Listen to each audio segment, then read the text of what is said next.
আজি মুখ্যমন্ত্ৰী হিমন্ত বিশ্ব শৰ্মাই আনুষ্ঠানিকভাৱে তেওঁ পদত্যাগ কৰাৰ পিছত যেটো এটা সাংবিধানিক প্ৰক্ৰিয়া তাৰ পিছতে বাজপেয়ী ভৱনত এটা শপত গ্ৰহণক লৈ বা নতুন চৰকাৰ গঠনক লৈ এটা ব্যাপক তৎপৰতা দেখিবলৈ পোৱা গৈছে সেয়া দিছপুৰৰ পৰা আৰম্ভ কৰি বাজপেয়ী ভৱনলৈকে হেতু তৎপৰতা দেখিবলৈ পোৱা গৈছে আৰু ইতিমধ্যে যেহেতু আমি জনাইছোৱে যে 9 তাৰিখে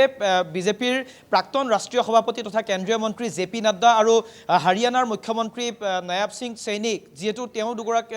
জেপি নাড্ডাৰ নেতৃত্বত সেই দুজনীয়া কমিটি গঠন কৰা হৈছিল অসমত বিধায়িনী দলৰ নেতা বাছনি কৰাৰ কাৰণে আৰু সেই দুইগৰাকী নেতা আহি উপস্থিত হ'বহি 9 তাৰিখে গুৱাহাটীত তেওঁ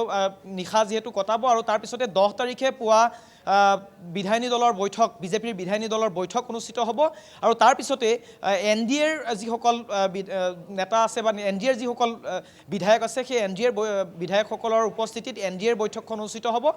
প্ৰথমে বিধায়িনী দলৰ নেতা বাছনি কৰা হ'ব বিজেপিৰ ফালৰ পৰা আৰু তাৰ পিছত এনডিএৰ নেতা বাছনি কৰা হ'ব এটো এটা সাংবিধানিক প্ৰক্ৰিয়া আৰু তাৰ পিছতে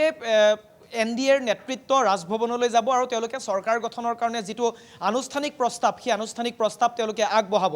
আৰু এনে সময়ছোৱাত 12 তাৰিখে খানাপাৰা পশু চিকিৎসা মহাবিদ্যালয় খেলপথাৰত নতুন চৰকাৰে শপত গ্ৰহণ কৰিব আৰু এই যেটো খবৰ সেই খবৰৰ লগতে আৰু এটা আমি এনকে টিভিৰ দৰ্শকসকলক জনাব বিচাৰিছো যে এই মুহূৰ্তত ৰাজ্যিক বিজেপিৰ ফালৰ পৰা মুখ্যমন্ত্ৰী যি ইতিমধ্যে পদত্যাগ কৰিছে হিমন্ত বিশ্ব শৰ্মা তেওঁ যেহেতু এতিয়া মুখ্যমন্ত্ৰী যেহেতু বাছনি হ'ব বা দলৰ নেতা বাছনি হ'ব সেই সকলোবোৰ প্ৰক্ৰিয়াৰ পূৰ্বে বিজেপিয়ে ৰাজ্যিক বিজেপিয়ে কেইবাগৰাকীও নেতাক এই শপত গ্ৰহণ অনুষ্ঠানলৈ নিমন্ত্ৰণ কৰাৰ কাৰণে যোজা চলাইছে স্বাভাৱিকতে প্ৰধানমন্ত্ৰী নৰেন্দ্ৰ মোদী আৰু গৃহমন্ত্ৰী অমিত শাহক নিমন্ত্ৰণ জনাব লগতে ৰাষ্ট্ৰীয় সভাপতি নীতিন নবীনক তেওঁলোকে এই তিনিগৰাকী নেতাক প্ৰমুখ এই তিনিগৰাকী নেতাক তেওঁলোকে শপত গ্ৰহণ অনুষ্ঠানলৈ নিমন্ত্ৰণ জনাব আৰু হয়তো কাইলৈ মুখ্যমন্ত্ৰী হিমন্ত বিশ্ব শৰ্মা দিল্লীলৈ যোৱাৰ সম্ভাৱনা আছে আৰু এনে সময়ছোৱাত এই শপত গ্ৰহণ অনুষ্ঠানত আৰু কেইবাগৰাকীও নেতা উপস্থিত থাকিব বিশেষকৈ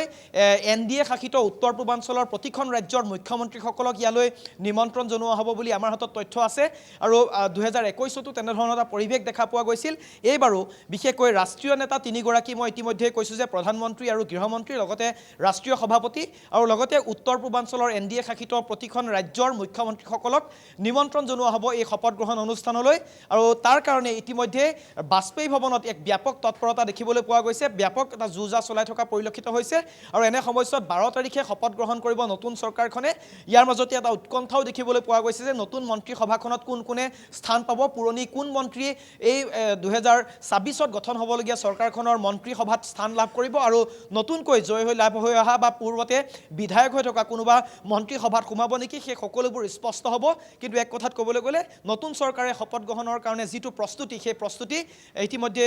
চলাই থকা পৰিলক্ষিত হৈছে সেয়া মুখ্যমন্ত্ৰীৰ বাসভৱনৰ পৰা আৰম্ভ কৰি বাজপেয়ী ভৱনলৈকে সেই তৎপৰতা দেখিবলৈ পোৱা গৈছে